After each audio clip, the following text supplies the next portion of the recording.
Olá, meus queridos alunos, dando continuidade aí ao nosso conteúdo sobre os seres vivos, suas classificações.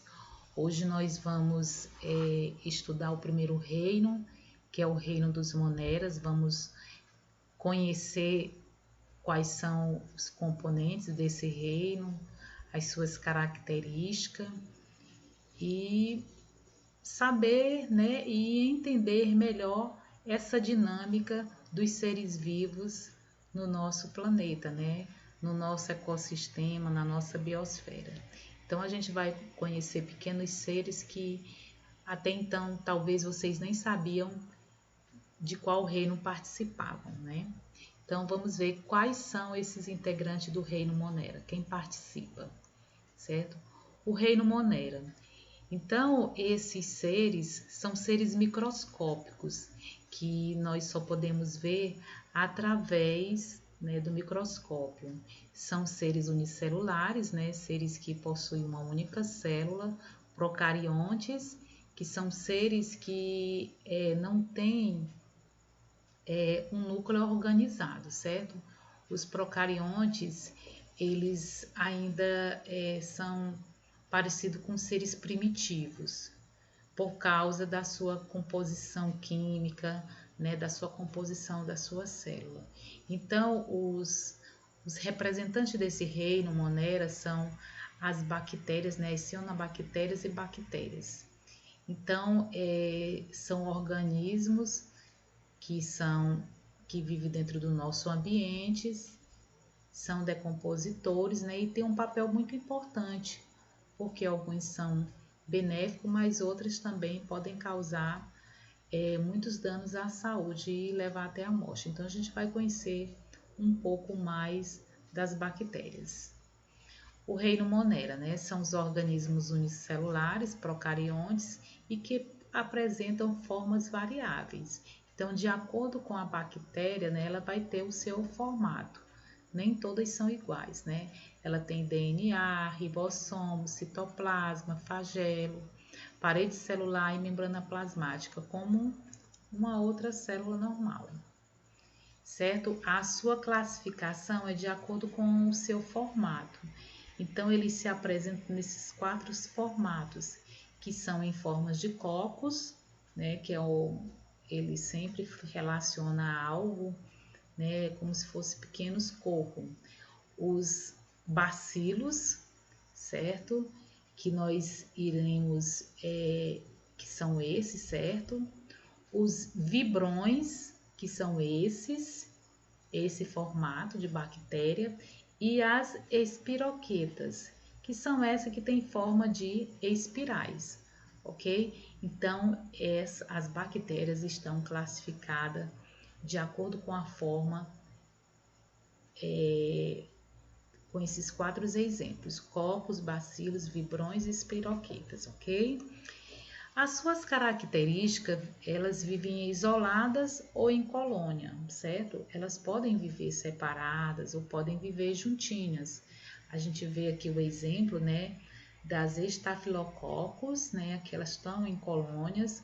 Os estreptococos, aqui, ó, elas também vivem em colônias.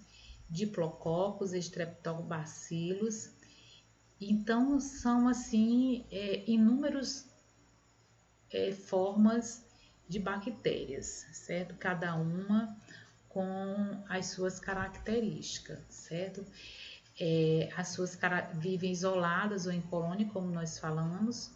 Eles habitam os mais variados ambientes, no ar, dentro do nosso organismo, né?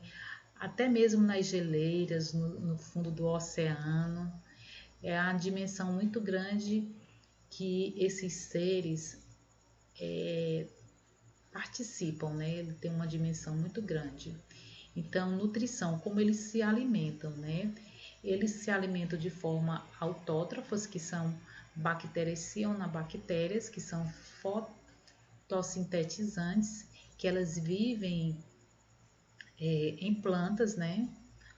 E ali elas absorvem todos os nutrientes, certo? Ali ela vai ajudar a planta a absorver os seus nutrientes. Tem as heterótrofas, né, que são aquelas que precisam de outro ser vivo para poder se alimentarem, são decompositoras, que vivem associado a animais, associado a leguminosas.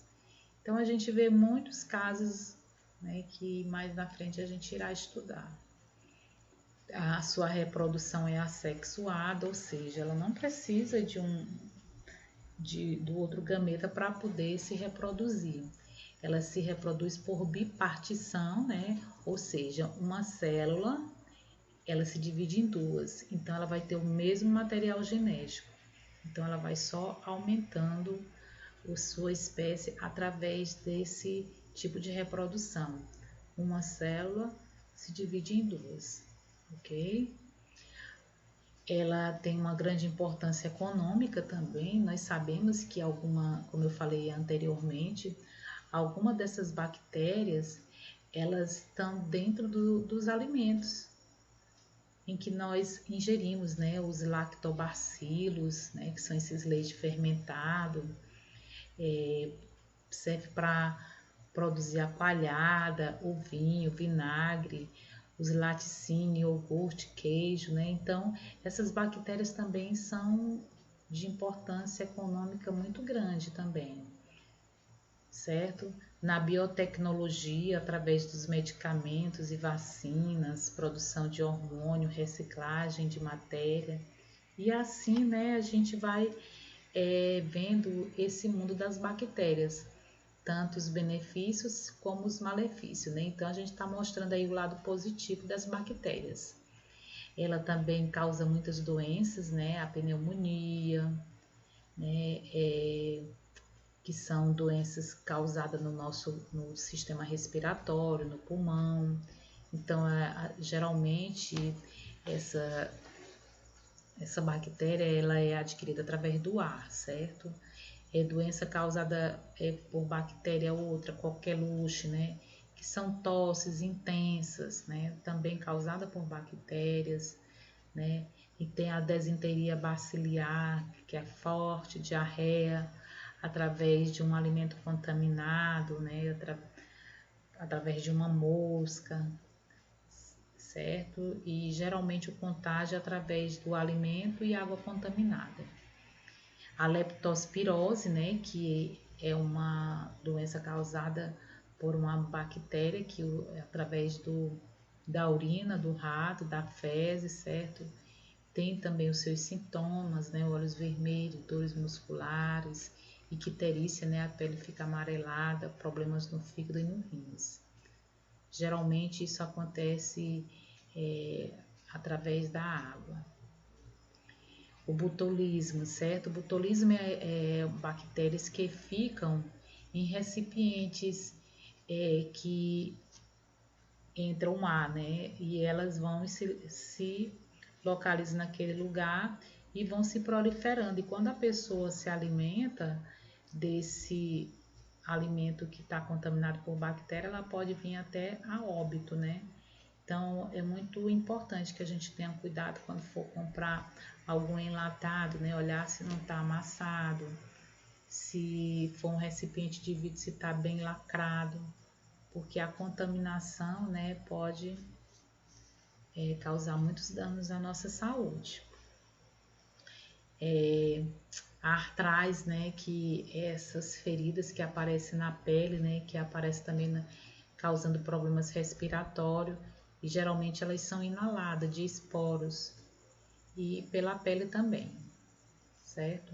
Então, a gente conheceu, né, nós conhecemos um pouco desse mundo das bactérias, que são as representantes do reino Monera. Nunca esqueça, se eu perguntar para vocês quais são os representantes do reino Monera, vocês vão me dizer as bactérias, ok? E a gente viu aí que são seres unicelulares, que eles se reproduzem por bipartição, a reprodução assexuada. A reprodução assexuada é aquela reprodução que não precisa de um outro gameta para poder se reproduzir, certo? Então a aula de hoje é essa, espero que tenham entendido, e qualquer dúvida a gente pode estar tirando na nossa live. Um grande abraço. Tchau.